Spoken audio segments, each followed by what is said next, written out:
அன்பான தேவ பிள்ளைகளே, நமது இயேசு வாழ்கிறார் ஊழியங்கள் நடத்தும் புத்தாண்டு வாக்குத்தத்த ஆசீர்வாத கூட்டம்.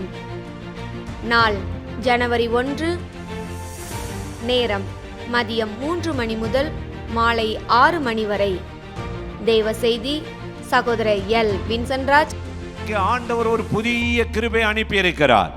புதிய திட்டத்தை உனக்கு கொண்டு வந்திருக்கிறார். நேற்றே திட்டம் அல்ல, நேற்றே சாப்பாடு அல்ல, பழையவைகள் அல்ல, புதிய காரியங்களை செய்யும் போது அவருடைய கிருபை உனக்கு காலைதோறும் புதிதா இருக்கிறது. பாடல் ஆராதனை சகோதரி கலா வின்சன்ராஜ். இடம் வானத்தின் வாசல் சுவிசேஷ ஜெபமையம், செம்பட்டி, திண்டுக்கல். தேவ பிள்ளைகளே, இந்த புத்தாண்டு வாக்குத்தத்த ஆசீர்வாத கூட்டத்தில் கலந்து கொண்டு தேவனிடமிருந்து நன்மைகளையும் ஆசீர்வாதத்தையும் பெற்று செல்ல உங்கள் யாவரையும் அன்போடு அழைக்கிறோம். மேலும் விவரங்களுக்கு கீழே உள்ள தொலைபேசி எண்ணை தொடர்பு கொள்ளுங்கள்.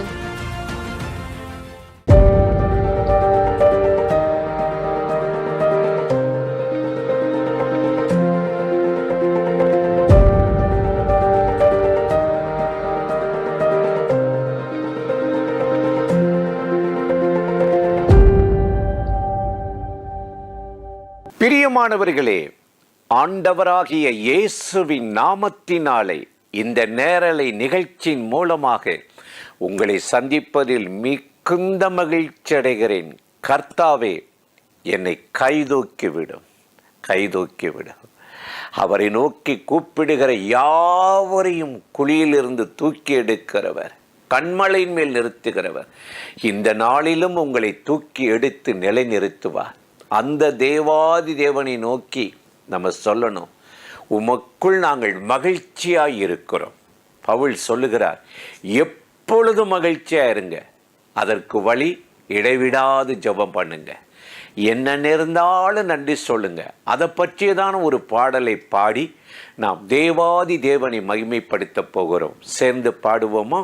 வாருங்கள், பாடுவோம்.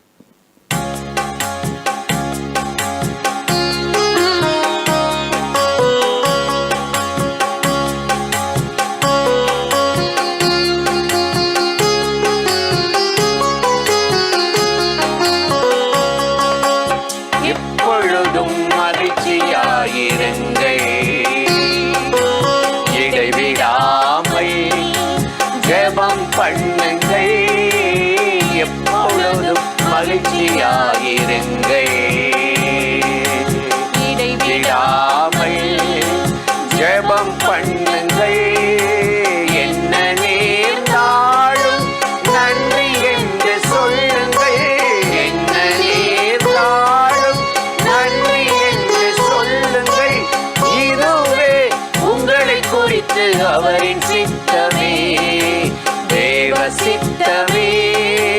எப்பொழுதும் மகிழ்ச்சியாயிருங்கள். இடைவிடாமல் ஜெபம் பண்ணுங்கள், எப்பொழுதும் மகிழ்ச்சியாயிருங்கள்.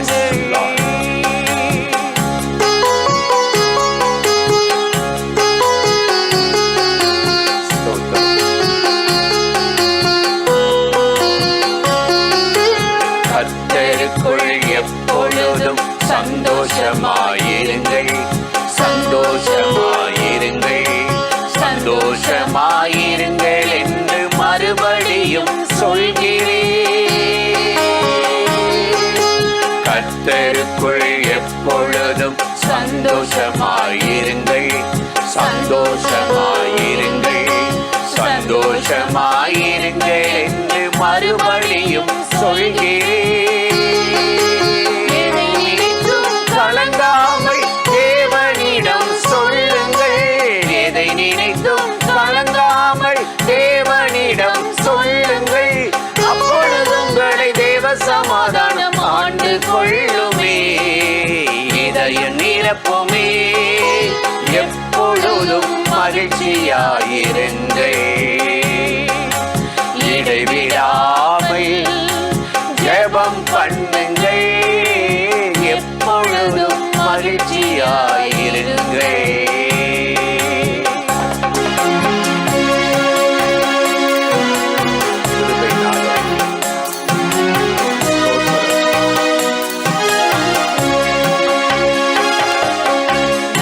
நம்பிக்கையில் எப்பொழுதும் சந்தோஷமாயிருங்கள், சந்தோஷமாயிருங்கள். துன்ப வேளையில் பொறுமையாயிருங்கள். நம்பிக்கையில் எப்பொழுதும் சந்தோஷமாயிருங்கள், சந்தோஷமாயிருங்கள். துன்ப வேளையில் பொறுமையாயிருங்கள். அசதியாயிராமல் ஜாக்கிரதையாயிருங்கள், அசதியாயிராமல் ஜாக்கிரதையாக இருங்கள். ஆவியில் அனலாக ஊழியம் செய்திடுங்கள், ஜெபத்தில் நில்லுங்கள், எப்பொழுதும் மகிழ்ச்சியாயிருங்கள். இடைவிடாமல் ஜெபம் பண்ணுங்கள், எப்பொழுதும் மகிழ்ச்சியாயிருங்கள்.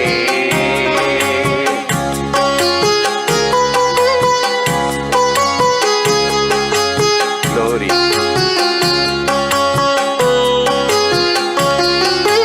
கர்த்தருக்குள் மகிழ்ச்சியாய் இருப்பதுங்கள் பலனே, இருப்பதுங்கள் பலனே. எது இல்லாமல் போனாலும் கர்த்தருங்கள் பலனே.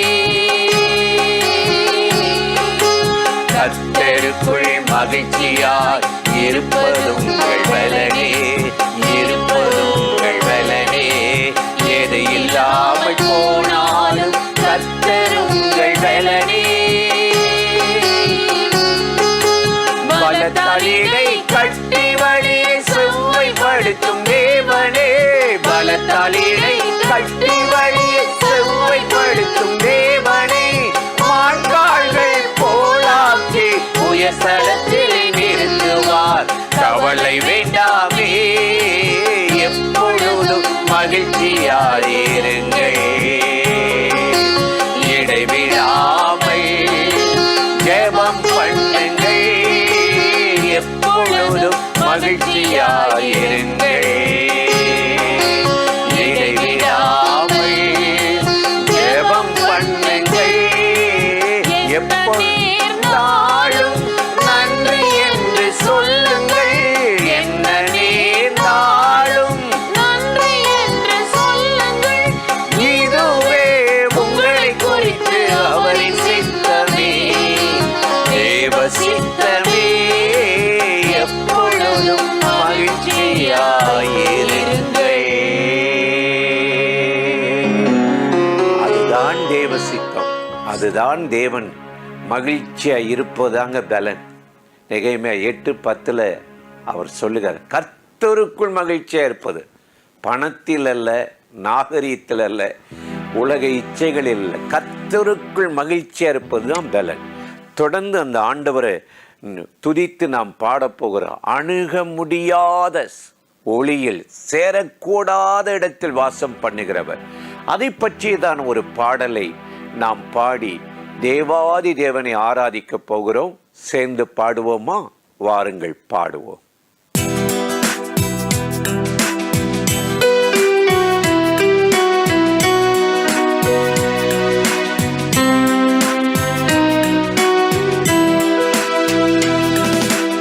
அணுக முடியாத ஒளியில் வாசம் செய்பவரே, சேரக்கூடாத ஒளியில்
ஆகாத பழங்கள் வந்திடுமா? அத்தி மரத்திலே திராட்சை பழங்களும் உண்டாகுமா? உயர்நூல செடியில் ஆகாத பழங்கள் வந்திடுமா? அத்தி மரத்திலே திராட்சை பழங்களும் உண்டாகுமா? நல்ல மரம் கெட்ட கனி கொடுக்காது, கனி தருவே நாட்கள் இனி செல்லாது. நல்ல மரம் கெட்ட கனி கொடுக்காது, கனி தருவே நாட்கள் இனி செல்லாது. அணுக முடியாத ஒளியில் வாசம் செய்பவரே, சேரக்கூடாத ஒளியில் நிறைந்து வாழ்பவரே, உம்மையை ஆராதிப்பேன், உம்மையை ஆராதிப்பேன், உம்மையை ஆராதிப்பேன்.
ஓசானா ஓசானா ஓசானா. நன்றி ஆவியானவரே. ஹல்லேலூயா ஹல்லேலூயா ஹல்லேலூயா ஹல்லேலூயா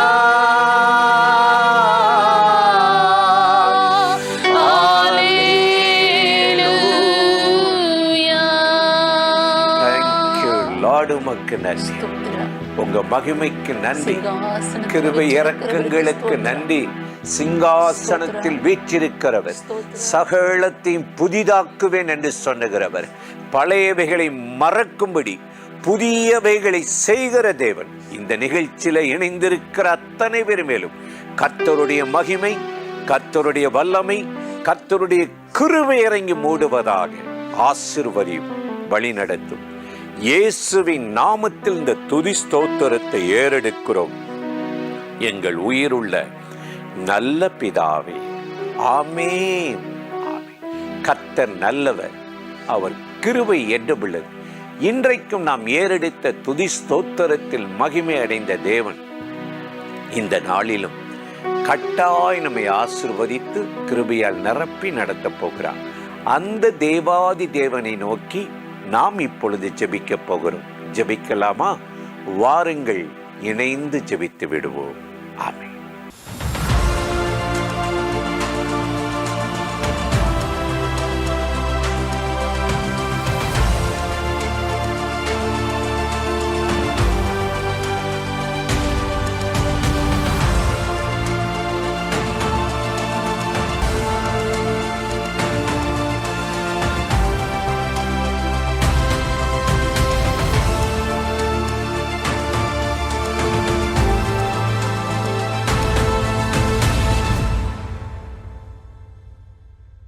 மத்தேயு 2ஆம் அதிகாரம் 13 15 வரை உள்ள வசனங்களை நாம் வாசிக்கிற போது, அவர்கள் போன பின்பு கர்த்தருடைய தூதன் சொப்பனத்தில் யோசேப்புக்கு காணப்பட்டு, ஏரோது பிள்ளையை கொலை செய்ய தேடுவான், ஆதலால் நீ எழுந்து பிள்ளையையும் அதன் தாயையும் கூட்டிக் கொண்டு எகிப்துக்கு ஓடிப்போய் நான் உனக்கு சொல்லும் வரைக்கும் அங்கே இரு என்றான் என்று சொல்லி நாம் வாசிக்கிறோம். அவன் எழுந்து இரவிலே பிள்ளையையும் அதன் தாயையும் கூட்டிக் கொண்டு எகிப்துக்கு புறப்பட்டு போய் ஏரோதின் மரண பரியந்தம் அங்கே இருந்தான். எகிப்திலிருந்து என்னுடைய குமாரனை வரவழைத்தேன் என்று தீர்க்கதரிசியின் மூலமாய் கர்த்தரால் உரைக்கப்பட்டது நிறைவேறும்படி இப்படி நடந்தது என்று சொல்லி இந்த வேத பகுதியில் இந்த சம்பவத்தை குறித்து நாம் வாசிக்கிறோம். ஏரோது பிள்ளையை கொல்ல தேடுவான், அதனால் நான் உனக்கு மறுபடி சொல்லுகிற வரையிலும் நீ பிள்ளையையும் தாயையும் எடுத்துக்கொண்டு எகிப்துக்கு போய் தப்பித்து கொள்ள வேண்டும், அங்கே நான் சொல்லுகிற வரையிலும் நீ அங்கே இருக்க வேண்டும் என்று சொல்லி தேவதூதனால் எச்சரிக்கப்பட்டு யோசேப்புக்கு ஆண்டவர் சொப்பனத்தில் காணப்பட்டு இந்த காரியங்களை சொல்லுகிறதை குறித்து நாம் இந்த வேத பகுதியில் வாசிக்கிறோம். இன்றைக்கு நம்முடைய வாழ்க்கையில் ஆண்டவராகிய இயேசு கிறிஸ்துவை அழித்துவிட, நமக்குள் இருக்கிற இயேசுவை கொன்றுவிட, அல்லது நம்முடைய வாழ்க்கையில் இருக்கிற விசுவாசத்தை, பரிசுத்தத்தை, தேவனுடைய அன்பை, தேவனுக்காக வாழ வேண்டும் என்ற ஆர்வத்தை, இவைகள் எல்லாவற்றையும் ஏதாவது ஒரு விதத்தில் நம்மை விட்டு அப்புறப்படுத்திவிட, கொன்று போட பொல்லாத சாத்தான் சுற்றி வகை தேடிக்கொண்டே இருக்கிறான். யோபுடைய வீட்டை பாருங்கள். அந்த நேரத்தில் ஆண்டவர் சாத்தானை பார்த்து கேட்கிற போது, எங்கிருந்து வருகிறாய் என்று சொல்லுகிற போது, பூமி முழுவதும் நான் சுற்றி திரிந்து வருகிறேன் என்று அவன் பதில் சொல்லுகிறதை நாம் வாசிக்கிறோம். எந்த நேரத்தில் யாரை விழுங்கலாமோ என்று கர்ச்சிக்கும் சிங்கம் போல பொல்லாத பிசாசானவன் உங்களை சுற்றி அவன் திரிகிறபடியினால் நீங்கள் விழிப்புள்ளவர்களாக இருக்க வேண்டும், ஜெபத்தில் உறுதியாக இருக்க வேண்டும் என்றெல்லாம் பேதுரு எழுதுகிறதை குறித்து நாம் வாசிக்கிறோம்.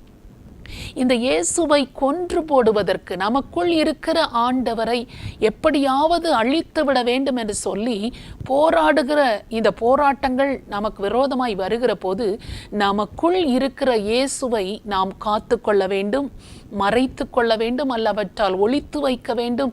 இப்படிப்பட்ட கிருபைகளை, ஆண்டவர் தந்திருக்கிற நல்ல ஈவுகளை எல்லாவற்றையும் நாம் ஒளித்து வைக்க வேண்டும் என்பதை குறித்துத்தான் ஆண்டவர் நம்மோடு கூட இந்த வார்த்தைகளை சொல்லுகிறதை நாம் வாசிக்கிறோம்.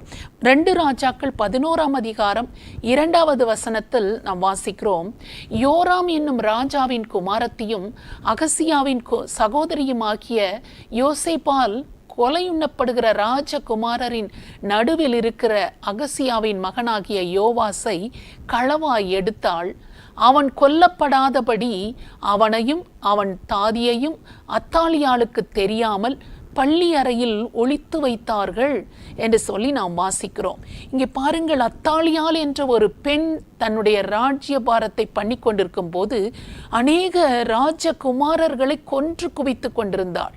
இதை பார்த்த ராஜாவுடைய குமாரத்தியும் சகோதரியுமாக்கிய ஒரு பெண், யோசேபால் என்ற பெண், அந்த யோவாஸ் என்ற ராஜாவை சிறு குழந்தையாக இருக்கும்போதே, அவருக்கு கிட்டத்தட்ட 7 வயதாக இருக்கும்போதே அந்த பிள்ளையை எடுத்து அவள் அந்த அத்தாலியாளுடைய கண்ணுக்கு மறைவாக அவள் ஒளித்து வைத்தாள் என்று சொல்லி நாம் வாசிக்கிறோம்.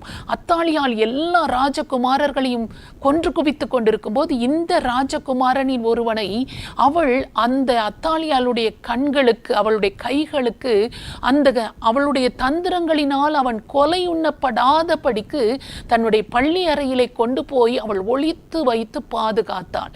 இது நிமித்தமாக அந்த ராஜகுமாரர்களில் ஒருவனாகிய யோவாஸ் பாதுகாக்கப்பட்டான். அந்த அத்தாலியாளுடைய வாழ்க்கையின் முடிவு வந்துவிட்டது. இப்பொழுது யோவாஸ் ராஜாவானான் என்று அந்த அதிகாரத்திலேயே நாம் வாசிக்கிறோம்.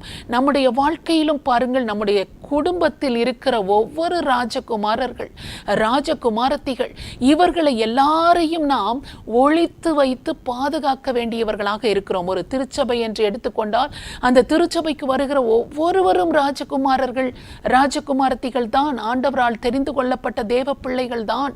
ஆனால் இவர்களை பொல்லாத சாத்தான் என்ன செய்கிறான்?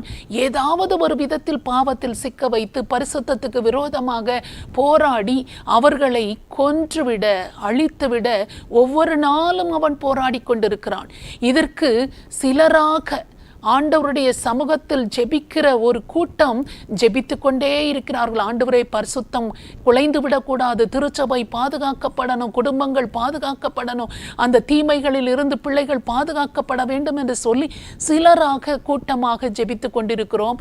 அதே போல நாம் ஒவ்வொருவரும் நம்முடைய சொந்த குடும்பத்திற்காக, நம்முடைய குடும்பத்தில் இருக்கிற கணவரோ மனைவியோ பெற்றோரோ பிள்ளைகளோ உறவுகளோ யாராக இருந்தாலும் சாத்தான் எந்த விதத்தில் அவர்களை கொலை செய்துவிட போராடுகிறான், கொலை செய்ய போராடுகிறான் என்பதை அறிந்து, அந்த சாத்தானின் தந்திரத்தை தெரிந்து அந்த தந்திரங்களுக்கு அவர்களை ஒளித்து வைத்து பாதுகாக்கிறவர்களாக நாம் இருக்க வேண்டும் என்று ஆண்டவர் எதிர்பார்க்கிறார். நான் அப்படி இருக்கும்போது நம்முடைய ஜெபத்தின் மூலமாக ஆண்டவர் அவர்களை பாதுகாத்து அவர்களுக்கு ஒரு தீங்கும் வராமல் ஆண்டவர் வேலி அடைத்து அவர்களை முற்றிலுமாக மூடிக்கொள்ளுவார்.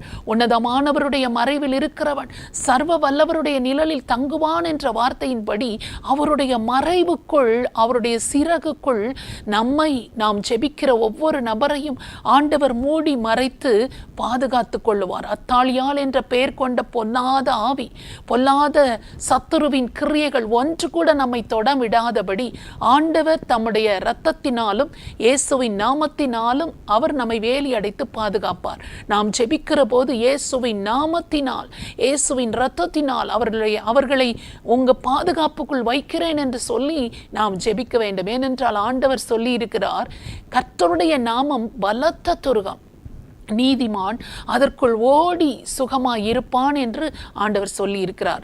அந்த இயேசுவின் நாமத்துக்குள் ஓடுகிற ஒவ்வொருவரும் சுகமாய் பாதுகாப்பாய் இருப்போம் என்று ஆண்டவர் சொல்லி இருக்கிறார். அதே போல பாருங்கள், எகிப்திலிருந்து இஸ்ரவேல் ஜனங்கள் புறப்படுகிற போது ஆட்டுக்குட்டி ஒன்றை அடித்து அதன் இரத்தத்தை எடுத்து நிலைக்கால்களில் மேல் சட்டத்தில் நீங்கள் பூசிக்கொண்டால் அந்த இரத்தம் எங்கெல்லாம் பூசப்பட்டிருக்கிறதோ அங்கே சங்கார தூதன் கடந்து வருவதில்லை என்று சொல்லி இருக்கிறார்.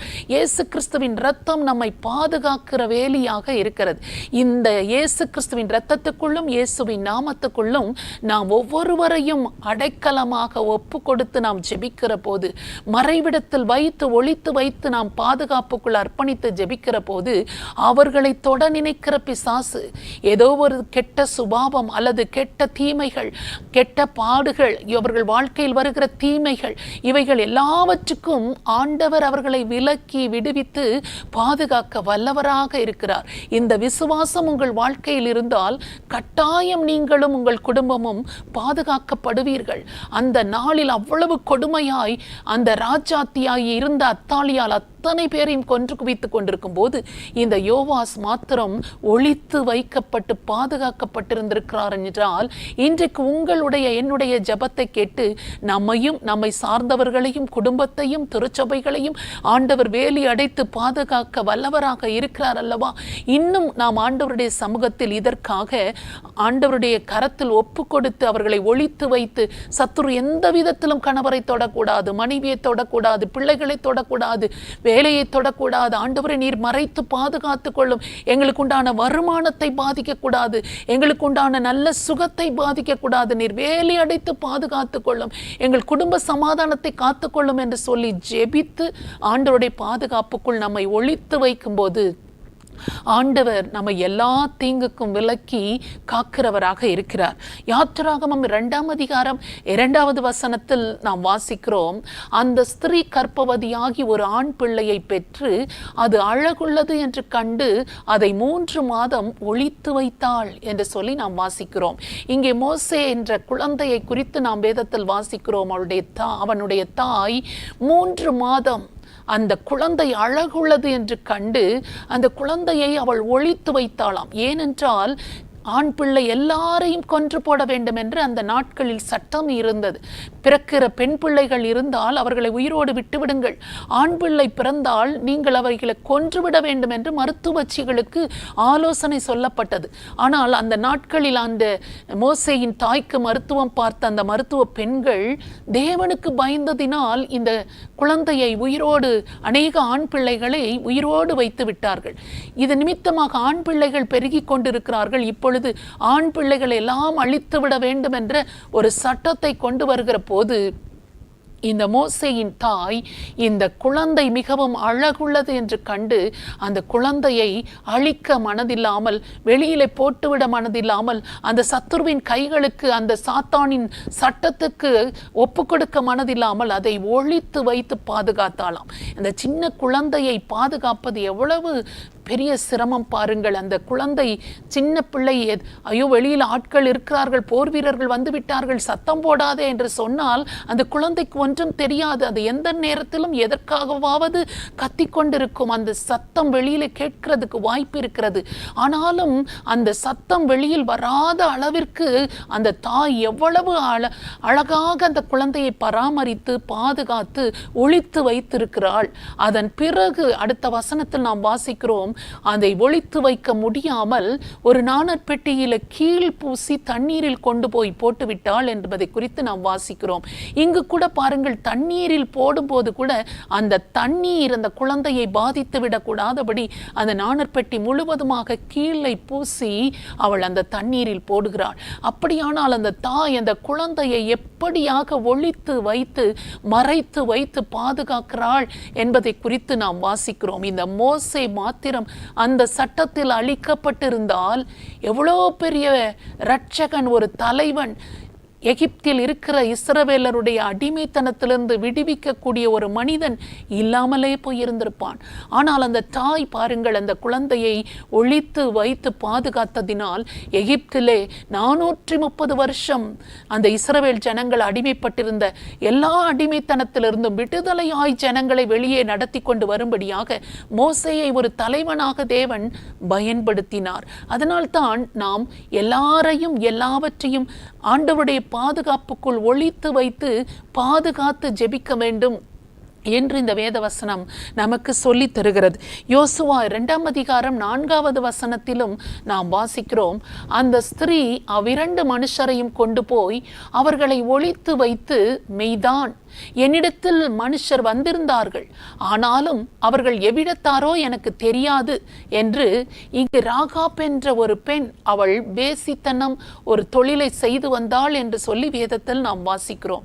எரிக்கோ என்ற பட்டணம், அந்த பட்டணத்தில் அவள் அந்த தொழிலை செய்து கொண்டு வந்தாள். ஆனால் இங்கே இருந்து யோசுவா அனுப்பின வேவுக்காரர்கள், இந்த தேசம் எப்படிப்பட்டதாக இருக்கிறது, நாம் அதை சுதந்திரிக்க முடியுமா, பிடித்து வரலாமா என்று சொல்லி பார்க்கிறவர்களை அனுப்பின போது அந்த 2 வேவுக்காரர்களும் ராகாப் என்ற அந்த வேசியின் வீட்டுக்குள் பிரவேசித்திருந்தார்கள். எந்த விஷயமானாலும் அவளிடத்திலிருந்து தெரிந்து கொள்வதற்கு அவர்கள் முயற்சி எடுத்துக் கொண்டிருந்தார்கள். இந்த சூழ்நிலையில் இந்த செய்தி எரிக்கோ ராஜாவுக்கு கேள்விப்பட்டாயிற்று. இப்பொழுது உன்னிடத்தில் வந்த மனிதர்கள் எங்கே, அவர்களை வெளியே அனுப்பு, நாங்கள் பார்க்க வேண்டும், அவர்கள் தேசத்தை வேவு பார்க்க வந்திருக்கிறார்கள், இந்த தேசத்திற்கு ஒரு பாதிப்பு வரப்போகிறது என்று சொல்லி அவர்கள் கேட்டபோது இந்த ராகாப் அந்த பெண் பாருங்கள், இவர்களை காட்டி கொடுக்கவோ அவர்கள் கையில் ஒப்படைக்கவோ இல்லாமல் அந்த ஸ்திரீ அந்த 2 வேவுக்காரர்களையும் கொண்டு போய் ஒளித்து வைத்து விட்டாள் என்று சொல்லி நாம் வாசிக்கிறோம். நாம் அப்படி ஒளித்து வைத்து பாதுகாக்கிற போது அங்கு ஒரு பெரிய விடுதலையை காண முடிகிறது. அந்த ராகாப் மாத்திரம் அந்த 2 வேவுக்காரர்களை ஒளித்து வைக்காமல் இருந்திருந்தால் ராகாப்பும் அவளுடைய குடும்பமும் பாதுகாக்கப்பட்டிருக்க முடியாது. இந்த 2 வேவுக்காரர்களும் தேவனுடைய ஊழியக்காரர்கள், ஒருவேளை ஆண்டவரால் அனுப்பப்பட்ட சத்தியத்தை சொல்ல வந்த தேவ மனிதர்களாக இருக்கலாம். அவளுடைய தவறான வாழ்க்கையிலிருந்து அவளை மீட்பதற்காக ஆண்டவர் அவர்களை அனுப்பி வைத்தவர்களாக இருக்கலாம். அது நிமித்தமாக இன்றைக்கு பாருங்கள், அந்த வேவுக்காரர்கள் இந்த ராகாப் என்ற பெண் செய்த செயலினால் அவர்கள் பாதுகாக்கப்பட்டு விட்டார்கள். அவர்கள் பாதுகாக்கப்பட்டு ஜன்னல் வழியாக இறக்கி விடப்பட்டு விட்டார்கள். அவர்கள் போவதற்கு முன்பாக அவளிடத்தில் கேட்டபோது அவள் சொன்னாள், நீங்கள் இந்த பட்டணத்தை அழிக்கப் போகிறீர்கள், எனக்கு தெரியும், நாங்கள் எங்கள் தேசத்தில் இதையெல்லாம் கேள்விப்பட்டிருக்கிறோம், ஏற்கனவே உங்களை கொண்டு கர்த்தர் எத்தனை ராஜாக்களை வீழ்த்தினார் என்பதெல்லாம் அறிந்திருக்கிறோம். ஒருவேளை இந்த பட்டணத்தை அழிக்க நேர்ந்தால் என்னையும் என்னுடைய குடும்பத்தாரையும் நீங்கள் காப்பாற்ற வேண்டும் என்று கேட்டுக்கொண்டாள். அது நிமித்தமாக நீ ஒரு சிவப்பு நிற கயிறை இந்த ஜன்னலில் கட்டி வைத்திருந்தால் உன் வீட்டார் ரட்சிக்கப்படுவார்கள், பாதுகாக்கப்படுவார்கள் என்ற உறுதியை கொடுத்துவிட்டு அவர்கள் போனார்கள். எரிக்கோ முழுவதும், அந்த அலங்கம் முழுவதும் விழுந்து அழியும் போது ராகாப்பும் அவனுடைய குடும்பத்தாரும் பாதுகாக்கப்பட்டார்கள். இந்த பெண் மாத்திரம் அந்த வேவுக்காரர்களை பாதுகாக்காமல் ஒளித்து வைக்காமல் இருந்திருந்தால் எவ்வளவு பெரிய அழிவில் அவளும் அவள் வீட்டாரும் அழிந்து போயிருந்திருப்பார்கள். பாருங்கள், இன்றைக்கும் நாமும் கூட ஆண்டவருடைய வார்த்தையை சொல்லுகிற தேவ மனிதர்களை, தேவ ஊழியர்களை ஏதாவது ஒரு விதத்தில் நாம் அவர்களை பாதுகாக்க வேண்டியவர்களாக இருக்கிறோம். நம்மை நல்வழிப்படுத்துகிற, நமக்கு நல்ல ஆலோசனைகளை கொடுக்கிற, நம்மை நேர்வழியாய் நடத்தி செல்லுகிற தேவ மனிதர்கள், ஊழியர்களை எல்லாவித தீங்குகளுக்கும் விலக்கி பாதுகாக்க ஆண்டவருடைய கரங்களில் ஒப்பு கொடுத்து ஒளித்து வைத்து நாம் பாதுகாத்து ஜெபிக்க வேண்டியவர்களாக இருக்கிறோம். இன்றைக்கு பாருங்கள், ஊழியர்களுக்கு விரோதமாக எத்தனை விதமான போராட்டங்கள், எத்தனை விதமான அவமானங்கள், நிந்தனைகள், சரீரத்தில் பாடுகள், பண பற்றாக்குறைகள், தேவைகள், குறைவுகள், இவைகள் நடுவில் ஊழியர்கள் போய்கொண்டிருக்கும் போது ஊழியர்களை ஒளித்து வைத்து பாதுகாக்கிற ராகாப் போன்ற பெண்கள் இன்றைக்கு ஆண்டவர் எழுப்ப வேண்டும் என்று விரும்புகிறார். எப்படியாகிலும் நாம் நமக்கு உண்டானவைகளை, நமக்கு தெரிந்தவர்களை, நமக்கு அறிமுகமானவர்களை, ஒவ்வொரு தேவ பிள்ளைகளையும் நாம் ஒளித்து வைத்து பாதுகாக்கிற போது ஆண்டவர் நம்முடைய ஜெபத்தின் மூலமாக அல்லது நம்முடைய கிரியையின் மூலமாக ஒவ்வொருவரையும் பாதுகாக்க அவர் வல்லவராக இருக்கிறார். அதனால்தான் தேவதூதன் யோசேப்பினுடைய சொப்பனத்தில் தோன்றி, பிள்ளையை நீ காத்து கொள்ள வேண்டும், பிள்ளையை கொல்ல ஏரோது தேடுவான், நீ அவனை பாதுகாத்து ஒளித்து வைக்க வேண்டும் என்று சொல்லி எச்சரித்து அவர்களை எகிப்துக்கு கொண்டு போய் பாதுகாத்து கொண்டு வந்ததை நாம் வேதத்தில் வாசிக்கிறோம். இன்றைக்கு இந்த வேத வசனங்கள் மூலமாக யாரை, எதற்காக, எந்த நேரத்தில் பாதுகாக்க வேண்டும், ஒழிக்க வேண்டும் என்று நீங்கள் உணர்ந்திருக்கிறீர்களோ அந்த காரியங்களை உங்கள் குடும்பத்திற்காக அல்லது நீங்கள் தெரிந்திருக்கிற உங்கள் ஊழியர்களுக்காக, தேவ பிள்ளைகளுக்காக, அல்லது நீங்கள் பெற்றிருக்கிற இயேசுவை, நீங்கள் பெற்றிருக்கிற இந்த சத்தியத்தை, கிருபைகளை எல்லாவற்றையும் ஆண்டவருடைய பாதுகாப்புக்குள் ஒழித்து வைத்து ஜெபிப்பீர்களானால் ஆண்டவர் உங்களையும் வேலி அடைத்து பாதுகாக்க அவர் வல்லவராக இருக்கிறார். தீங்கு வரும் நாளில் கூடாரத்தின் உட்புறத்தில் நம்மை ஒழித்து வைத்து பாதுகாக்கிற தேவன் நம்மை எல்லா தீங்குக்கும் விலக்கி பாதுகாக்க வல்லவராக இருக்கிறார். அந்த தேவனை நோக்கி நாம் இப்பொழுது ஜெபிக்கலாமா? பரிசுத்தமுள்ள நல்ல தகப்பனை, இந்த அருமையான நேரத்திற்காக நாங்கள் உம்மை நன்றியோடு ஸ்தோத்திரம் பண்ணுகிறோம். பிள்ளையை ஏரோது கொல்ல தேடுவான், நீங்களோ எழும்பி போய் பிள்ளையையும் அதன் தாயையும் கூட்டிக் கொண்டு போய் எகிப்துக்கு ஓடிப்போய் நான் சொல்லுகிறவரையும் அங்கேயே இரு என்று சொல்லி தேவதூதனால் எச்சரிக்கப்பட்டு இயேசுவை யோசேப்பும் மரியாளும் காப்பாற்றினது போல, பாதுகாத்தது போல, ஒளித்து வைத்தது போல இன்றைக்கும் எங்கள் வாழ்க்கையில் இருக்கிற இயேசுவை ஆண்டவரே, நீர் கொடுத்திருக்கிற இந்த பரிசுத்தத்தை, விசுவாசத்தை, தேவ அன்பை, ஆண்டவரே, ஆண்டவருடைய வாழ்க்கையில் வாழ்வதற்கேற்ற ஆர்வத்தை எது ஒன்றையோ அழிக்கவும் கொல்லவும் தேடுகிற போது சத்துருவின் கண்களுக்கு மறைத்து ஒழித்து இயேசுவை நாங்கள் பாதுகாக்கிறவர்களாக, எங்களுக்குள் இருக்கிற இந்த ரட்சிப்பை காத்து கொள்ளுகிறவர்களாக எங்கள் ஒவ்வொருவரையும் நீர் பாதுகாத்து வழி நடத்த வேண்டும் என்று உம்முடைய சமூகத்தில் ஒப்படைத்து நாங்கள் ஜெபிக்கிறோம் அப்பா. ஆண்டவரே, அன்றைக்கு ராஜகுமாரர்களை எல்லாரையும் அத்தாளியால் கொலை செய்து கொண்டிருக்கும் போது ஒரு மனிதனை, ஒரு குழந்தையை ஆண்டவரே இந்த பெண்ணானவள் ஆண்டவரே எடுத்து ஒழித்து வைத்தது போல, ஒரு ராஜாங்கத்துக்கு வேண்டிய ராஜகுமாரனை பாதுகாத்தது போல இன்றைக்கும் ஆண்டவர் எங்கள் குடும்பத்தில் இருக்கிற ஒவ்வொரு ராஜகுமாரர்கள், குமாரத்திகளை ஆண்டவரே நீர் எங்களுக்கு கொடுத்திருக்கிற பிள்ளைகளை அல்லது எங்களுக்கு கொடுத்த உறவுகளை ஆண்டவரே உம்முடைய இரத்தத்துக்குள் நாங்கள் மறைத்து சத்துரு எந்த விதத்திலும் அவர்களை கொலை பண்ணிவிடக் கூடாது, அவர்களை அழித்துவிடக் கூடாது என்று சொல்லி திறப்பில் நின்று மன்றாடவும், அவர்களை இயேசுவின் நாமத்திற்கும் இயேசுவின் இரத்தத்திற்குள்ளும் ஒழித்து வைத்து பாதுகாக்கவும் எங்கள் ஒவ்வொருவருக்கும் நீர் கிருபை தர வேண்டும் என்று சொல்லி உம்மை நோக்கி நாங்கள் ஜெபிக்கிறோம். ஆண்டவரே, மோசே அழகுள்ளது என்று கண்டு அந்த குழந்தையை தாயானவள் பாதுகாத்தது போல ஆண்டவரே நாங்களும் ஒவ்வொரு நாளும் ஆண்டவரே பாதுகாப்புக்குள் ஒப்படைத்து நாங்கள் ஜெபிக்க, சத்துரு வெள்ளம் போல வரும்போது கர்த்தருடைய ஆவியானவர் அவனுக்கு விரோதமாக கொடியேற்றுவார் என்ற வார்த்தையின்படி ஆண்டவரே எங்களுக்கு விரோதமாக வெள்ளம் போல சத்துரு எழும்பி யாரை விழுங்கி கொண்டு போகலாம், தண்ணீரை போல அடித்து இழுத்து கொண்டு போகலாம் என்று யோசித்து திட்டமிடுகிற போது ஆண்டவரே அந்த நாணற்பெட்டியில் தண்ணீரில் மூழ்கி போகாதபடி கீழ் பூசி பாதுகாப்பாய் அந்த தாயானவள் வைத்தது போல ஒவ்வொருவரையும் நாங்கள் ஒழித்து வைத்து பாதுகாக்க, சத்துருவின் வெள்ளத்துக்கு நாங்கள் தப்புவிக்க ஆண்டவர் ஒவ்வொருவருக்கும் கிருபை தரும்படியாக உம்மை நோக்கி ஜெபிக்கிறோம். ஆண்டவரே, ராகாப் தவறான வாழ்க்கை வாழ்ந்தவள், அவளுடைய பின்னணி மோசமானதாக இருந்தாலும் ஆண்டவரே உமது கிருபையினால, ஆண்டவரே உம்முடைய கண்களில் கிடைத்த தயவினால அவளுடைய பாவங்கள் மன்னிக்கப்பட்டு, ஆண்டவரே அவளுடைய அக்கிரமங்கள் மீறுதல்கள் மன்னிக்கப்பட்டு அவள் அந்த அழிவுக்கு தப்புவிக்கப்பட்டது போல ஆண்டவரே அவள் தப்புவிக்கப்படுவதற்கு வேவுக்காரர்களைப் போல வந்த தேவ மனிதர்களை ஆண்டவரே அவள் பாதுகாத்து ஒழித்து வைத்ததின் காரணத்தை ஆண்டவரே எங்களுக்கு நீர் சொல்லி இருக்கிறீர். ஆண்டவரே, அதை போல எங்களுக்கு தேவனுடைய வார்த்தைகளை சொல்லுகிற ஆண்டவரே தேவ ஊழியர்கள் ஆண்டவரே ஒவ்வொருவரையும் நாங்கள் பாதுகாத்து ஜெபிக்க, ஒழித்து வைத்து ஜெபிக்க ஆண்டவருடைய கரம் ஆண்டவரே ஒவ்வொருவருக்கும் கிருபை கொடுக்கும்படியாக நாங்கள் ஜெபிக்கிறோம். ஒவ்வொரு போதகர்களுக்காக, ஒவ்வொரு சுவிசேஷகர்களுக்காக, ஒவ்வொரு தீர்க்கதரிசிகளுக்காக, ஒவ்வொரு அப்போஸ்தலர்களுக்காக, மேய்ப்பர்களுக்காக நாங்கள் ஜெபிக்கிறோம்.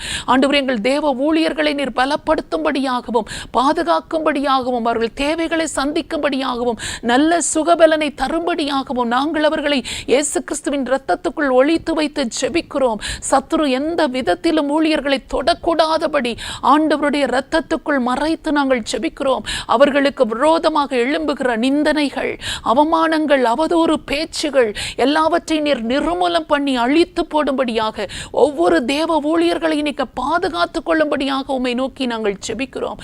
ஒவ்வொருவரையும் நீர் பலப்படுத்தியவர்களுக்கு சகாயம் பண்ணுவதற்காக, இரக்கம் காட்டுவதற்காக உமக்கு நன்றி சொல்கிறோம். ஒவ்வொரு குடும்பமும் வேலி அடைக்கப்படுவதாக, ஒவ்வொரு தனி நபரும் பாதுகாக்கப்படுவார்களாக. ஆண்டவராகிய இயேசு கிறிஸ்துவை விசுவாசிக்கிற, ஏற்றுக்கொண்டிருக்கிற, நம்புகிற ஒவ்வொரு குடும்பத்திலும் இயேசு கிறிஸ்துவின் நாமம், இயேசு கிறிஸ்துவின் இரத்தம் பாதுகாப்பாய் இருப்பதாக என்று சொல்லி நாங்கள் ஜெபிக்கிறோம். இயேசு கிறிஸ்துவின் நாமத்தில் ஜெபிக்கிறோம் நல்ல பிதாவே, ஆமென். தொடர்ந்து நாம் ஜெபிக்க போகிறோம். சின்ன பிள்ளைகள், வாலிப பிள்ளைகளுக்காக இன்றைக்கு நாம் ஜெபிக்க போகிறோம். காரணம், தேர்வுகளை முடித்து பிள்ளைகள் இந்த நாட்களில் லீவில் இருப்பாங்க. அந்த நேரங்களை எல்லாம் அவர்கள் பிரயோஜனமாக பயன்படுத்த வேண்டும். தேவையில்லாத காரியங்களில் தங்களுடைய நேரத்தை வீணடித்து அவர்கள் வாழ்நாளை வீணாளாக கழித்து விடாதபடி அந்த பிள்ளைகளுக்கு தேவையான பாதுகாப்பை ஆண்டவர் அவர்களுக்கு கொடுத்து அவர்களுடைய எதிர்காலத்துக்கு வேண்டிய நல்ல சிந்தனைகளை, வளர்ச்சி பாதையில் போவதற்கேற்ற சிந்தனைகளை அவர்களுக்கு தந்து அவர்களை ஆசீர்வதிக்கும்படியாக ஒவ்வொரு சின்ன பிள்ளைகளையும், வாலிப பிள்ளைகளையும் ஆண்டவர் கரத்தில் ஒப்பு கொடுத்து நாம் இப்பொழுது ஜெபிக்கலாமா? ஸ்தோத்திரம் ஆண்டவரே, உம்மை நன்றியோடு நாங்கள் துதிக்கிறோம். எங்கள் குடும்பங்களில் இருக்கிற சின்ன பிள்ளைகள், வாலிப பிள்ளைகளை உங்க கரத்தில் ஒப்பு கொடுத்து நாங்கள் ஜெபிக்கிறோம் அப்பா. பெற்றோருக்கு கீழ்ப்படிந்து சொல் பேச்சு கேட்டு ஆண்டவரே நல்ல காரியங்களை ஆண்டவரே அவர்கள் கேட்டு கீழ்ப்படிந்து நடந்து கொள்ள, ஆண்டவரே அவர்கள் கற்றுக்கொள்ளவும் கீழ்ப்படியவும் செயல்படுத்தவும் ஒவ்வொருவருக்கும் நீங்க கிருபை கொடுக்கும்படியாக நாங்கள் ஜெபிக்கிறோம். ஆண்டவரே அவர்களுக்கு வேண்டிய பாதுகாப்பை நீர் தந்தருளும்படியாக ஜெபிக்கிறோம். சத்துரு எந்த விதத்திலுமே அவர்களை தொடக்கூடாதபடி ஆண்டவருடைய இரத்த கோட்டைக்குள் ஒவ்வொரு பிள்ளைகளையும் நீர் மறைத்து வைத்துக் கொள்ளும்படியாக நாங்கள் ஜெபிக்கிறோம். ஆண்டவரே உம்முடைய கரம் அவர்களோடு கூட இருக்கட்டும். ஆண்டவரே பிரயோஜனமாய் ஆண்டவரே இந்த நாட்களை அவர்கள் பயன்படுத்தி கொள்ளட்டும். தேவையில்லாத காரியங்களில் நேரத்தை விரயம் பண்ணி விடாதபடி அவர்களுடைய எதிர்காலத்துக்கு ஏற்ற வளர்ச்சி பாதைகளுக்கு, முன்னேற்றத்துக்கு ஏற்ற சிந்தனைக்குரிய காரியங்களில் அவர்கள் ஈடுபட்டு அவர்கள் வாழ்க்கையில் நல்ல நிலைமைக்கு முன்னேறி வர ஒவ்வொருவருக்கும் நீர் கிருபை கொடுக்கும்படியாக நாங்கள் ஜெபிக்கிறோம். தேவையில்லாத காரியங்கள், வீணான காரியங்களுக்கு அவர்களை விலக்கி விடுவித்து ஆண்டவரே உம்முடைய இரத்த கோட்டைக்குள் அவர்களை மறைத்துக் கொள்ளும் நல்ல சுகத்தையும் நல்ல பலத்தையும் பாதுகாப்பையும் தரும்படியாக நாங்கள் ஜெபிக்கிறோம். ஆண்டவரே உம்மை நன்றியோடு துதிக்கிறோம்ப்பா. படித்த பிள்ளைகளுக்கு நல்ல வேலைக்கு காத்திருப்பார்களானால் அவர்களுக்கு ஏற்ற வருமானமுள்ள நல்ல வேலைகளை கொடுத்து ஆண்டவரே இந்த பிள்ளைகளை ஆசீர்வதிக்கும்படியாக ஜெபிக்கிறோம். ஆண்டவரே அந்த வாலிப பிள்ளைகளுக்கு ஏற்ற வரன் பார்த்து கொண்டிருப்பார்களானால் ஏற்ற வரன்கள் அமைந்து திருமணங்கள் கைகூடி வர நாங்கள் ஜெபிக்கிறோம். ஆண்டவரே உமது கிருபை உள்ள கரங்களில் பிள்ளைகளை ஒப்பு கொடுத்து நாங்கள் ஜெபிக்கிறோம். சின்ன பிள்ளைகள், வாலிப பிள்ளைகள், குழந்தைகள் எல்லாரையும் ஆண்டவருடைய இரத்த கோட்டைக்குள் மறைத்து நாங்கள் ஜெபிக்கிறோம். இந்த குளிர்காலங்கள், பனிக்காலங்கள் பிள்ளைகளுக்கு எந்த சேதங்களையும் ஏற்படுத்தாதபடி தெய்வீக சுகத்தையும் கொடுத்து ஆசீர்வதிக்க ஜெபிக்கிறோம். இயேசு கிறிஸ்துவின் நாமத்தில் ஜெபிக்கிறோம் நல்ல பிதாவே, ஆமென். அன்பான தெய்வ பிள்ளைகளே, நமது இயேசு வாழ்கிறார் ஊழியங்கள் நடத்தும் புத்தாண்டு வாக்குத்தத்த ஆசீர்வாத கூட்டம். நாள் ஜனவரி 1, நேரம் மதியம் 3 மணி முதல் மாலை 6 மணி வரை. தெய்வ செய்தி சகோதரர் எல் வின்சன்ராஜ். ஆண்டவர் ஒரு புதிய கிருபை அனுப்பி இருக்கிறார். புதிய திட்டத்தை உனக்கு கொண்டு வந்திருக்கிறார். நேற்றே திட்டம் அல்ல, நேற்றே சாப்பாடு அல்ல, பழையவைகள் அல்ல. புதிய காரியங்களை செய்யும் போது அவருடைய கிருபை உனக்கு காலைதோறும் புதிதா இருக்கிறது. பாடல் ஆராதனை சகோதரி கலா வின்சன்ராஜ். இடம் வானத்தின் வாசல் சுவிசேஷ ஜெபமையம், செம்பட்டி, திண்டுக்கல். தேவ பிள்ளைகளே, இந்த புத்தாண்டு வாக்குத்தத்த ஆசீர்வாத கூட்டத்தில் கலந்து கொண்டு தேவனிடமிருந்து நன்மைகளையும் ஆசீர்வாதத்தையும் பெற்று செல்ல உங்கள் யாவரையும் அன்போடு அழைக்கிறோம். மேலும் விவரங்களுக்கு கீழே உள்ள தொலைபேசி எண்ணை தொடர்பு கொள்ளுங்கள். கர்த்தர் நல்லவர், அவர் கிருபை என்றும் உள்ளது.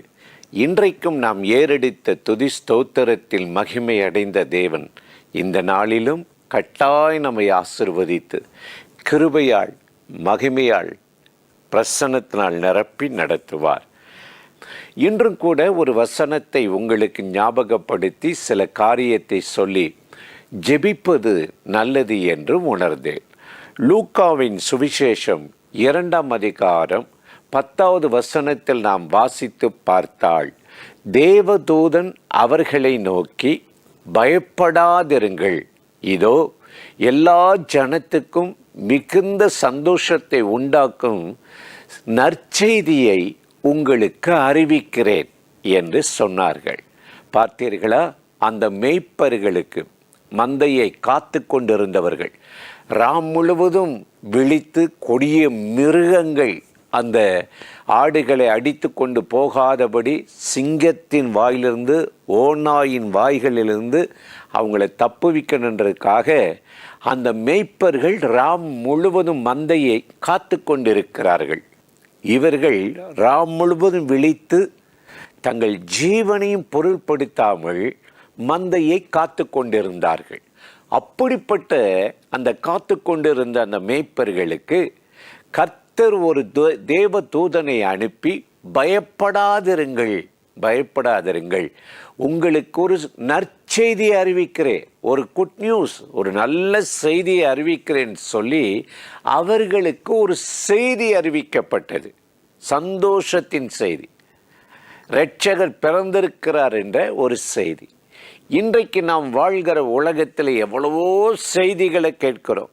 அது எல்லாம் சந்தோஷத்தின் செய்தியாக இருக்கா, நற்செய்தியாக இருக்கா, அல்லது துர்செய்தியாக இருக்கா? எங்கே பார்த்தாலும் விபத்துகள், எங்கே பார்த்தாலும் ஆபத்துக்கள், புதிய புதிய வியாதிகள் என்று சொல்லுகிறார்கள். மனிதனை குற்றப்படுத்துகிற செய்திகள், குறை சொல்லுகிற ஆவிகள், கலங்க பண்ணுகிற செய்திகள் தான் இன்றைக்கு மீடியாவில் பார்த்தால், எங்கு பார்த்தாலும் அந்த செய்தி இந்த செய்தி ஒரு பரபரப்பாக ஜனங்களை அப்படியே அந்த மைண்டை அப்படியே ஒரு விதமான ஒரு கலக்கத்தில் வைத்திருக்கிறத நம்ம பார்க்கிறோம். ஆனால் இந்த மேய்ப்பர்களுக்கு பரலோகத்திலிருந்து நற்செய்தி, தேவனால் சந்தோஷத்தின் செய்தி அறிவிக்கப்பட்டது. எனக்கு அருமையான சகோதர சகோதரிகளே, இன்னைக்கு நீங்கள் எந்த செய்தியை கேட்குறீங்க?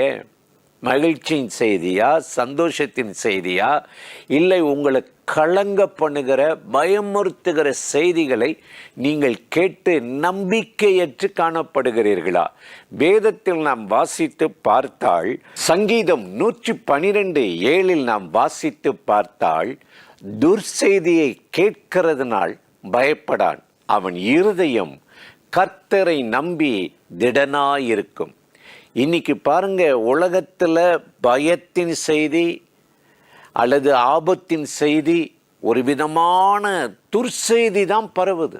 இந்த துர்செய்தியை கேட்கிறதுனால கர்த்தரை நேசிக்கிற, பின்பற்றுகிற அவருடைய பிள்ளைகள் பயப்பட மாட்டாங்க, கலங்க மாட்டாங்க, அவங்களுடைய இருதயம் திடமனதாக இருக்கும் என்று கர்த்தருடைய வேதம் நமக்கு அருமையாய் சொல்லுகிறது.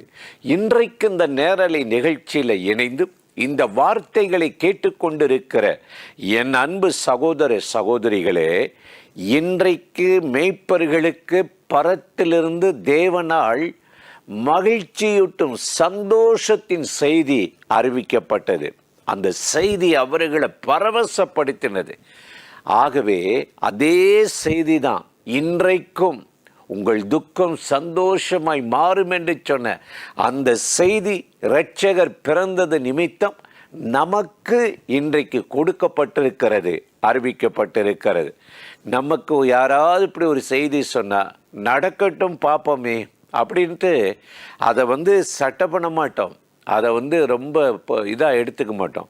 ஆனால் அந்த மேய்ப்பர்களுக்கு அந்த செய்தி சொன்ன உடனே சந்தேகப்படாமல் சிறு பிள்ளைகளை போல நம்பி, வாருங்கள், தேவனால் நமக்கு அறிவிக்கப்பட்டதை, சொல்லப்பட்டதை போய் தான் பார்த்துருவோமே, இயேசு பிறந்திருக்கிறாராமே, போய் பார்ப்போம், அது என்ன செய்தி என்று சொல்லி நீங்கள் வேதத்தை எடுத்து வாசித்தால், லூக்கா 2:15 நாம் வாசித்து பார்க்கும் பொழுது, தேவதூதர்கள் அவர்களை விட்டு பரலோகத்துக்கு போன பின்பு மேய்ப்பர்கள் ஒருவரை ஒருவர் நோக்கி, நாம் பெத்லகேம் ஊருக்கு போய் நடந்ததாக கர்த்தரால் நமக்கு அறிவிக்கப்பட்ட இந்த காரியத்தை பார்ப்போம், இந்த காரியத்தை பார்ப்போம், வாருங்கள் என்று சொல்லி போய் பார்த்தார்களா? கர்த்தரால் தங்களுக்கு அறிவிக்கப்பட்ட, சொல்லப்பட்ட அந்த செய்தியை பார்ப்பதற்கு புறப்பட்டு போகிறாங்க. நட்சத்திரம் வழிகாட்டுது. அங்கே போனால் மரியாளையும் முன்னிட்டில் இயேசுவையும் அவர்கள் காண்கிறார்கள்.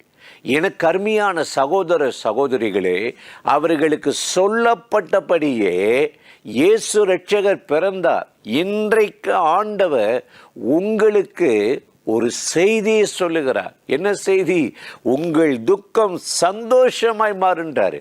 பிரிந்த குடும்பம் இணையும் என்று சொல்லுகிறார். உன் கண்ணீரின் நாட்கள் முடிக்கப்படும் என்று சொல்லுகிறார்.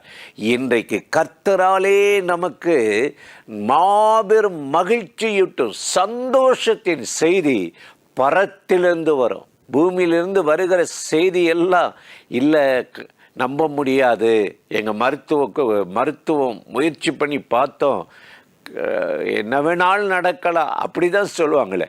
பரத்திலிருந்து வருகிற செய்தி தான், தேவனால் நமக்கு கொடுக்கப்படுகிற செய்தி தான், அதுதான் சுவிசேஷம், அதுதான் நற்செய்தி.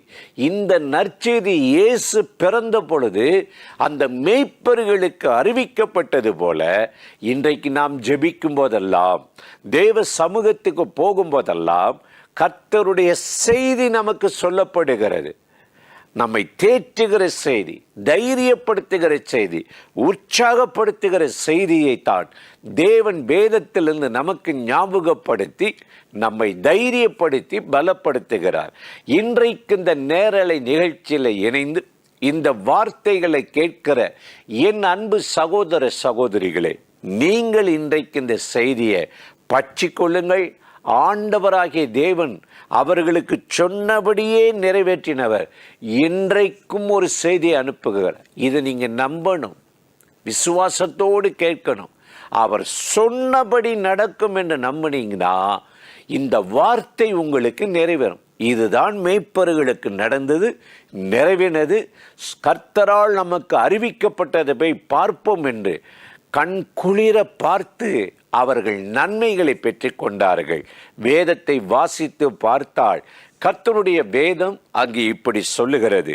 நீங்கள் வேதத்தை வாசித்து பார்த்தீங்கன்னா எபிரேயர் 4:2 நாம் வாசித்து பார்த்தால், ஏனெனில் சுவிசேஷம் அவர்களுக்கு அறிவிக்கப்பட்டது போல நமக்கும் அறிவிக்கப்பட்டது.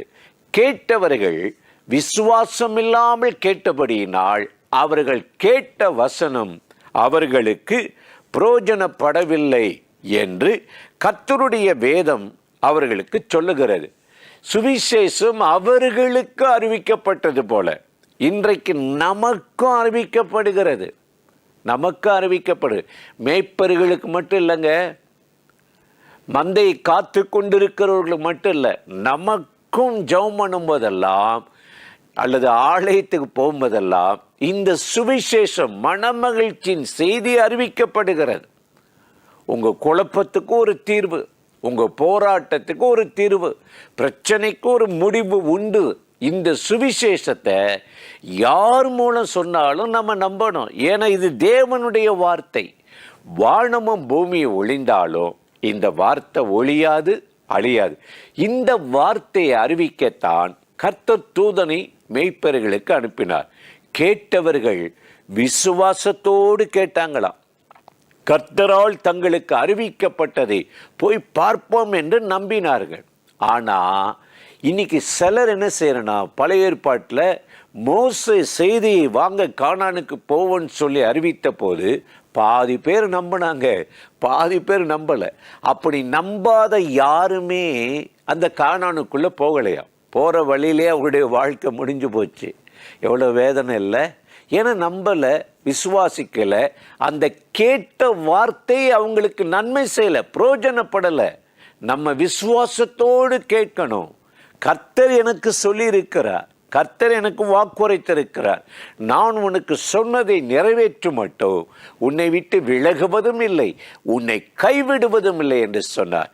இன்றைக்கு எந்த இக்கட்டில் இருக்கிறீங்க, என்ன போராட்டம், என்ன பிரச்சனை, எங்கே இருந்தாவது எனக்கு ஒரு நல்ல செய்தி வருமா, இந்த கடன் பிரச்சனையில் இருக்கிறேன், எல்லா பக்கம் நெருக்கம், யாரும் எனக்கு ஒரு ஆதரவாக இருக்கிற மாதிரி தெரியல என்ற ஒரு பயம், தடுமாற்றம் நமக்குள்ள இருக்குது. இதே தடுமாற்றம், பயம் அப்போஸ்தலர் காலத்தில் இருந்தது. பேதுருவை அவர்கள் கைது செய்து சிறைச்சாலையில் தள்ளிட்டாங்க. இவர் இயேசுவை பற்றி சொல்கிறாரு, அறிவிக்கிறாரு. இவரை கொண்டு போய் கொலைக்கு நியமிச்சிடணும், தூக்கில் போட்டோன்னு சொல்லி அந்த சிறைச்சாலையில் போட்டுட்டாங்க. நடந்தது என்ன தெரியுமா? அவர் தூங்கி கொண்டிருக்கும்போது அந்த அந்த செய்தியை கேட்ட எல்லா சபையாரும் ஊக்கத்தோடு ஜெபம் பண்ணுறாங்க. அப்போஸ்தலர் 12:5 பார்க்குறோம், ஊக்கத்தோடே ஜெபம் பண்ணாங்கன்னு. ஆனால் நடந்தது என்ன தெரியுமா? அப்போஸ்தலர் நடபடிகள் 12ஆம் அதிகாரம் 14வது வசனத்தில் நம்ம பார்க்கும் பொழுது, அவள் பேதுருவின் சத்தத்தை அறிந்து சந்தோஷத்தினால் கதவை திறவாமல் உள்ளே ஓடி பேதுரு வாசலுக்கு முன்னே நிற்கிறார் என்று ஜெபம் பண்ணி கொண்டிருந்தவர்களுக்கு ரோதே என்ற ஒரு பெண் அறிவிக்கிறாள். அம்மா, நம்ம யாருக்கு ஜெபம் பண்ணுறோமோ, யார் சிறைச்சாலையில் இந்த ஏரோதும் அவனுடைய மக்களும் தள்ளினார்களோ, அதே பேதுரு இந்த வந்துட்டாரு, நம்ம வீட்டுக்கு முன்னாடி நிற்கிறாரு. கர்த்தரை நோக்கி, ஆண்டவரே பேதுருவை தப்புவியும் காப்பாத்துன்னு சொன்னோம்ல, இந்த நிற்கிறாரு, வாசல்ல நிற்கிறாரு. வெளியில் வந்து எட்டி பார்த்தா அவங்களுக்கு அவர் அப்படியே ஆண்டவர் பாதுகாத்து ஏரோதின் சதி ஆலோசனைக்கு கொலைக்கும் அவரை கையளிக்காமல் தப்பு வைத்தார். நினைச்சே பார்த்துருப்பாங்களா பேதுரு திரும்ப வருவார், அவர் ஜெயிலிருந்து யாரும் கொண்டு வர முடியாது அப்படிலாம் பயந்து தான் ஜெபம் பண்ணாங்க. ஆனால் கர்த்தர் ஜெபத்தை கேட்டு அவர்களுக்கு நல்ல செய்தி அனுப்ப பேதுரு வந்து சொல்றாரு, ஏரோதின் கைக்கும் யூத ஜனங்களுடைய தீமைக்கும் கர்த்தர் என்னை விலக்கி தப்ப வைத்தார். அவரே சொல்றார், இன்னைக்கு உங்களுக்கு யார் யார் தீங்கு செய்ய விரும்புகிறாங்களோ, உங்களை யார் யார் உங்களை வந்து ஒடுக்க நினைக்கிறாங்களோ, தீமையான செய்திகளை பரப்பனைக அவங்களுக்கு முன்னாடி கர்த்தர் உங்களை தப்ப வச்சு இந்த நல்ல செய்தியை போய் அறிவி. பேதுருவை வெளியே கொண்டு வந்து நீங்க போய் இந்த வார்த்தையை சொல்லு, நற்செய்தியை சொல்லுன்னு சொல்லி ஏரோதின் கைக்கு தப்பு வைத்தார். இன்றைக்கு அந்த தேவன் உயிரோடு இருக்கிறார், வாழ்கிறார். மேய்ப்பர்களுக்கு ஒரு நல்ல செய்தி தேவதூதனால் அறிவிக்கப்பட்டது. அதே போல இந்த பூமியில கைவிடப்பட்டு கண்ணீரின் பாதையில் போய் சிறைப்பட்டு குடும்பம் பிரிஞ்சு கணவன் ஒரு பக்கம் மனைவி ஒரு பக்கம் தவறான நடத்தைகள் நிற்பம் பிள்ளைகளை கைவிட்டு செத்து மடிகிற ஜனங்களுக்கு நம்ம இந்த சுவிசேஷத்தை அறிவிக்கணும், இந்த வார்த்தை அறிவிக்கணும். அன்னைக்கு மேய்ப்பர்களுக்கு ஆண்டவராகிய தேவன் ஒரு தூதனை அனுப்பி செய்தி அறிவித்தார். இன்னைக்கு தூதன் இல்லை, நீங்க தான் கர்த்தருடைய தூதன். நீங்க உங்க மூலமா தான் சுவிசேஷத்தை அறிவிக்க விரும்புறாரு. அதனால தான் உயிர்த்தெழுந்த இயேசு சீசர்களுக்கு கொடுத்து போன கடைசி கட்டளை என்ன தெரியுமா? மத்தேயு 28 19 நாம் வாசித்து பார்த்தால், ஆகையால் நீங்கள் புறப்பட்டு போய் சகல ஜாதிகளையும் சீசராக்கி என்று நீங்கள் புறப்பட்டு போய் சகல ஜாதிகளின் சீசராக்குங்கள், இந்த சுவிசேஷத்தை அறிவியுங்கள், இந்த நற்செய்தியை அறிவியுங்கள் என்று ஆண்டவர் அந்த சீசர்களுக்கு கட்டளை கொடுத்தார். ஆமா, எனக்கு அருமையானவர்களே, இன்றைக்கு நீங்கள் பெற்ற அந்த ரட்சிப்பு சமாதான சந்தோஷத்தை வருகிற நாட்கள்ல சுவிசேஷமா அறிவிக்கணும், சிறைப்பட்டவர்களுக்கு அறிவிக்கணும், கண்ணீர் வடிக்கிறவங்களுக்கு அறியணும், கைவிடப்பட்டவர்களுக்கு அறிவிக்கணும். உங்கள் துக்கத்தை சந்தோஷமாய் மாற்றுகிற ஒரு தேவன் உயிரோடு இருக்கிறார் என்று அறிவிக்கணும். இப்படிப்பட்ட செய்திதான் இந்த மேய்ப்பர்களுக்கு அறிவிக்கப்பட்டது. அவங்க அதுக்கு அந்த வசனத்தை அந்த சுவிசேஷத்தை கேட்டாங்க, கீழ்ப்படிந்தாங்க, புறப்பட்டு போனாங்க. கர்த்தரால் அறிவிக்கப்பட்டதை போய் பார்த்தார்கள். திரும்ப வந்து அவரை பார்த்தோம் என்று எல்லாருக்கும் சுவிசேஷத்தை அறிவித்தார்கள். இந்த கிறிஸ்மஸ்லாம் முடிஞ்சு நியூ இயர் போகிறோம். அநேகருக்கு வருகிற நாட்களில் இயேசுவின் சந்தோஷத்தின் செய்தியை, விடுதலை செய்தியை அறிவிப்பதற்காகத்தான் கர்த்தருடைய சமூகத்தில் ஆண்டவர் நமக்கு கிருபையாய் ஒரு புதிய வருஷத்தை ஆண்டை கொடுக்க போகிறார், ஆயுச நாளை கூட்டி கொடுக்கிறார். ஆகவே எதற்கு? நீங்கள் சுகபோகமாய் வாழ்வதற்கல்ல, கர்த்தருடைய சுவிசேஷம், ராஜ்யத்தின் சுவிசேஷம் உங்கள் மூலமாய் அறிவிக்கப்படுவதற்காக இன்றைக்கு இந்த நேரலை நிகழ்ச்சியில் இணைந்து இந்த வார்த்தைகளை கேட்கிற எனக்கு அருமையான சகோதர சகோதரிகளே, இந்த நாளிலும் ஆண்டவராகிய தேவன் உங்கள் மூலமாக அவருடைய வார்த்தையை, ராஜ்யத்தின் சுவிசேஷத்தை அறிவித்து அவருடைய நாமத்தை மகிமைப்படுத்த உங்களை பயன்படுத்துவாராக. அந்த தேவாதி தேவனை நோக்கி நாம் இப்பொழுது ஜெபிக்கலாமா? அன்பும் இரக்கமும் கிருபையும் நிறைந்த நல்ல ஆண்டவரே, இந்த ஆசீர்வதிக்கப்பட்ட நாளுக்காக, நேரத்துக்காக, கிருபை இரக்கங்களுக்காக உமக்கு நன்றி செலுத்துகிறோம். இப்பொழுது யாரெல்லாம் இந்த நிகழ்ச்சியில் இணைந்து இந்த வார்த்தைகளை கேட்டுக்கொண்டிருக்கிறார்களோ அத்தனை பேர் மேலும் கர்த்தருடைய மகிமை, வல்லமை, கிருபை இறங்கட்டும். இந்த நிகழ்ச்சியில் இணைந்திருக்கிற அத்தனை பேரையும் கர்த்தர் ஆசீர்வதித்து உமக்கு ஆண்டவரின் நற்செய்தியை பரப்புவர்களாக, ராஜ்யத்தின் சுவிசேஷத்தை அறிவிக்கிறவர்களாக மாற்றும் ஆண்டவரே.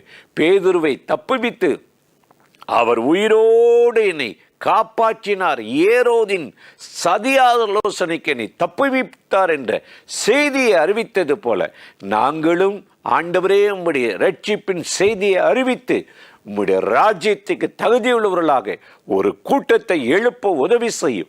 இந்த நிகழ்ச்சியில் இணைந்திருக்கிற அத்தனை பேர் மேலும் இப்பொழுது ஒரு வல்லமை இறங்கட்டும், வீடுகளில் இறங்கட்டும். ஆண்டவருடைய சமாதானம், சந்தோஷத்தும் அளவில்லாமல் அவர்களை நிரப்பட்டும். இந்த ஊழியத்தோடு இணைந்திருக்கிற, ஜெபிக்கிற, ஆதரிக்கிற, பண உதவி செய்கிற ஒவ்வொருவர் மேலும் மகிமையும் கிருபையை இறங்கி நடத்துவதாக இயேசுவின் நாமத்தில் வேண்டுகிறோம் எங்கள் உயிருள்ள நல்ல பிதாவே. ஆமேன், ஆமேன்.